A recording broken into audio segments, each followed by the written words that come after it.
une présentation qui nous est donnée par José Lopez sur l'injection de commandes vocales sur ordiphone. Allô, allô.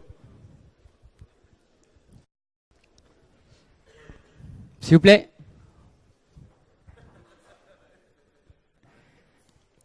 Bonjour à tous, je m'appelle donc José Lopez Esteves, je travaille à l'ANSSI et je vais là pendant les 12 prochaines minutes vous présenter donc des travaux que j'ai réalisés avec mon collègue Shawki Kasmi et qui ont notamment abouti sur de l'injection silencieuse de commandes vocales à distance sur ordiphone.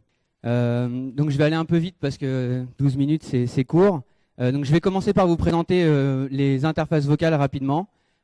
Ensuite, je vais introduire les couplages parasites sur ordiphone. C'est le phénomène qui nous a permis de nous interfacer avec le téléphone à distance. Et enfin, je présenterai quelques scénarios d'attaque, des contre-mesures, et puis je conclurai.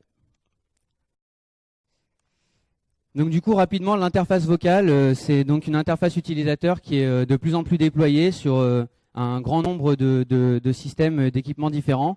Donc on les trouve sur les ordiphones, sur les ordinateurs de bureau, les objets connectés, on la trouve aussi dans les voitures. Et du coup, elle est de plus en plus déployée et donc tous les grands éditeurs d'OS mobile s'y mettent.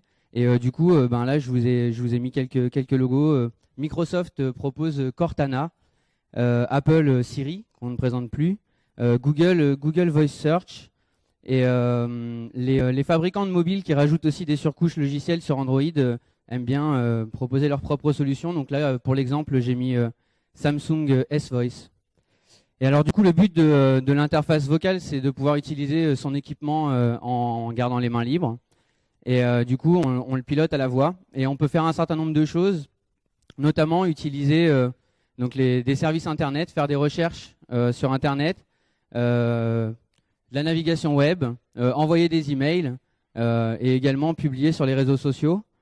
On peut utiliser les services de téléphonie classiques, passer des coups de fil, envoyer des SMS, et on peut aussi également utiliser des services locaux au téléphone, donc lancer des applications par exemple, ou bien setter des alarmes, ou encore parfois changer les paramètres du téléphone. Donc du coup là on voit qu'il y a certaines de ces commandes qui sont disponibles par commande vocale qui sont sensibles, et du coup ça peut être très intéressant pour un attaquant de pouvoir y accéder à distance à l'insu de l'utilisateur. En termes de fonctionnement, l'interface vocale peut être active par défaut, auquel cas l'utilisateur doit juste prononcer un mot-clé et ensuite énoncer la commande qu'il souhaite voir exécutée. Quand ce n'est pas le cas, on peut lancer les applications, donc les interpréteurs vocaux à la main. Et enfin, il y a une troisième solution pour lancer l'interface vocale, c'est par l'utilisation de boutons matériels. Donc sur les iPhones, ça va être le bouton Home. Et sinon, caractéristique intéressante, on peut aussi le faire avec les boutons qui sont sur le câble des écouteurs. En termes de traitement, il va y avoir des traitements locaux et des traitements distants. La reconnaissance du mot-clé, elle est faite en local.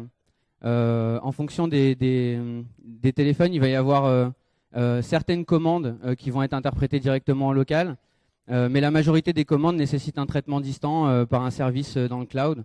Et là, du coup, c'est la capture son de l'input voix de la commande en fait qui est envoyée dans le cloud. Et puis ensuite, il y a la commande est interprétée et renvoyée au téléphone. Donc là, du coup, on voit trois grandes voies d'interaction avec l'interpréteur vocal par le réseau, sur le téléphone et par le front-end audio. Et du coup, nous, dans cette étude, on s'est focalisé sur l'interaction par le front-end audio.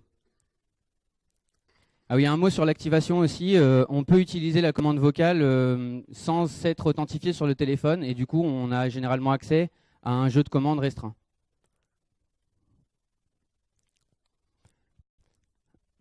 Alors, pour cette étude, on est parti de deux constats en fait, et on les a associés. Le premier, c'est que le câble des écouteurs, c'est une bonne antenne adaptée pour recevoir des signaux radio dans la bande de fréquence indiquée, c'est-à-dire 80 mégas, 108 mégas. Et un bon exemple pour illustrer ça, c'est les smartphones qui ont un support FM intégrés. Pour utiliser la radio FM, pour capter la radio FM, il faut avoir les écouteurs branchés. Donc du coup, ce que ça veut dire, c'est que les écouteurs, ils vont être susceptibles à recevoir des signaux radio de cette bande-là, en fait, 80 mégas à 108 mégas.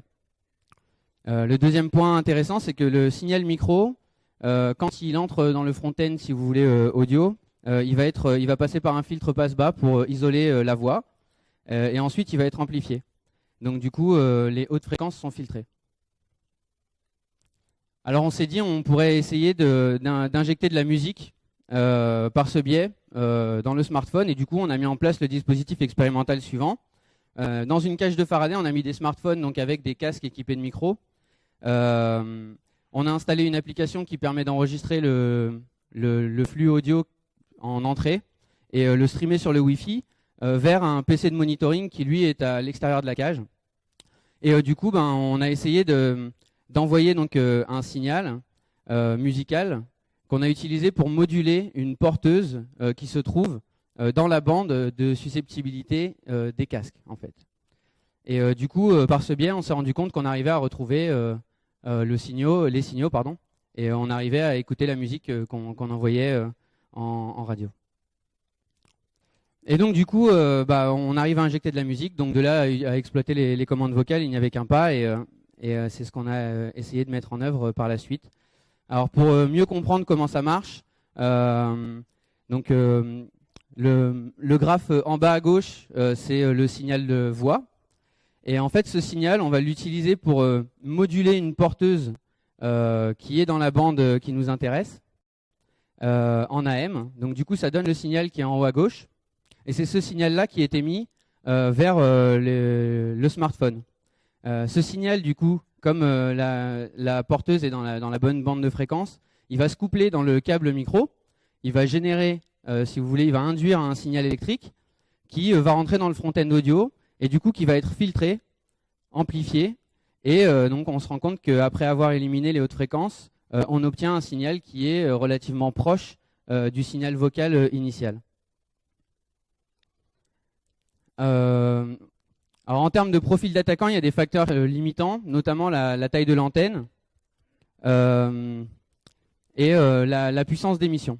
Et donc du coup, on a estimé que après avoir mesuré, si vous voulez, l'intensité du champ électrique à proximité du téléphone pour pouvoir réussir le couplage et qu'il soit suffisamment, disons, propre pour être interprété par le front-end audio, on peut estimer qu'un attaquant à pied pourrait attaquer dans un rayon de 2 mètres et que par contre, dès qu'on s'éloigne des 2 mètres, il faut avoir des moyens plus conséquents, notamment en termes d'amplification et d'alimentation des amplis. Alors je vais rapidement présenter quelques scénarios d'attaque. Donc maintenant qu'on peut envoyer des commandes vocales, on peut faire un certain nombre de choses sur l'équipement mobile, notamment le tracking. Alors le tracking, ce serait l'attaquant chercherait à réactiver les interfaces de communication radio, typiquement le Wi-Fi ou le Bluetooth, et du coup utiliser les trames qui sont émises par l'équipement sur le Wi-Fi et sur le Bluetooth pour le suivre et détecter sa présence dans une certaine zone. Pour l'écoute, le scénario est assez simple. L'attaquant va demander au téléphone de passer un coup de fil sur son téléphone de monitoring et du coup il va pouvoir écouter l'environnement ambiant à la victime.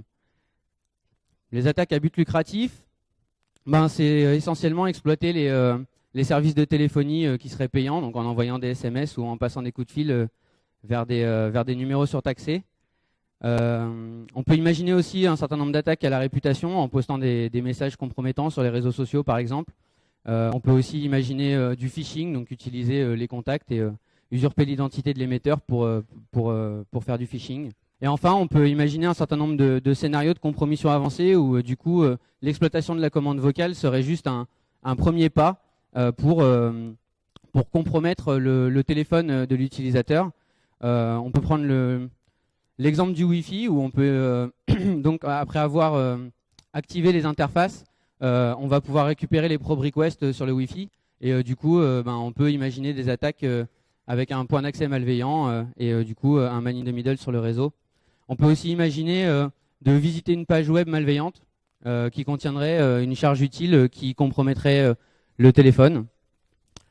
Donc là, on vous a prévu une petite démo. C'est le scénario de visite d'une page web malveillante. Alors là, sur la vidéo, on voit donc on est en cage. On a le téléphone avec le câble des écouteurs, l'antenne qui est braquée dessus. Et donc on voit, si vous voulez, s'il vous plaît. Et donc on voit qu'il y a une activité sur le front-end audio qui est détectée. Et cette activité-là, elle va être interprétée par l'interpréteur vocal.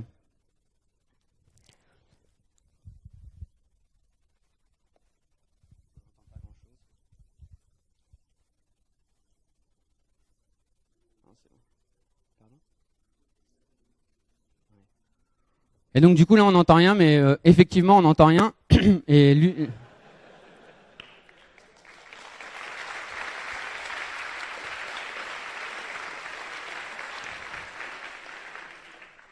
Et l'utilisateur n'entend rien également parce que le signal qui est envoyé est en haute fréquence. Donc du coup, pour terminer rapidement, quelques recommandations. Donc du coup, utiliser des écouteurs sans micro, comme ça on ne peut pas dérouler cette attaque. Activer la commande vocale que quand on en a besoin. Personnaliser le mot-clé, ça oblige l'attaquant à personnaliser son attaque. Restreindre les commandes disponibles, notamment avant authentification. Et activer des indicateurs de feedback qui disent à l'utilisateur qu'il y a une commande qui est en train d'être interprétée et exécutée. Pour les éditeurs, exposer le moins de commandes critiques possible ou donner la possibilité à l'utilisateur une granularité plus fine de paramétrage pour que lui puisse choisir les commandes qu'il a envie d'exposer à l'interface vocale. On peut réduire la sensibilité du front-end audio pour obliger l'attaquant à utiliser plus de puissance. La reconnaissance vocale, c'est aussi une possibilité qui obligerait l'attaquant à personnaliser encore plus son attaque.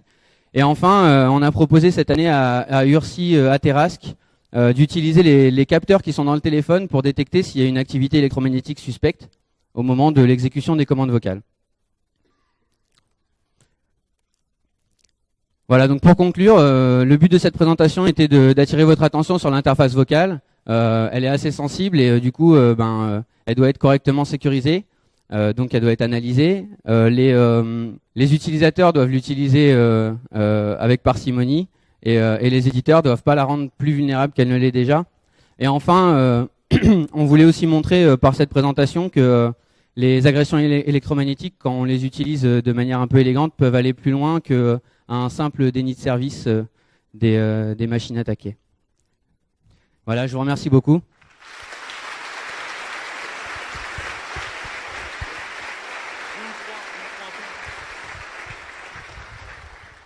On prend 2 ou 3 questions max. Y a-t-il des questions?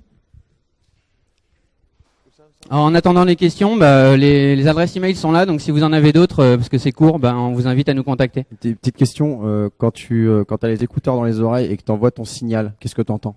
Normalement, t'entends rien parce que le signal qui se couple dans le câble, c'est des hautes fréquences.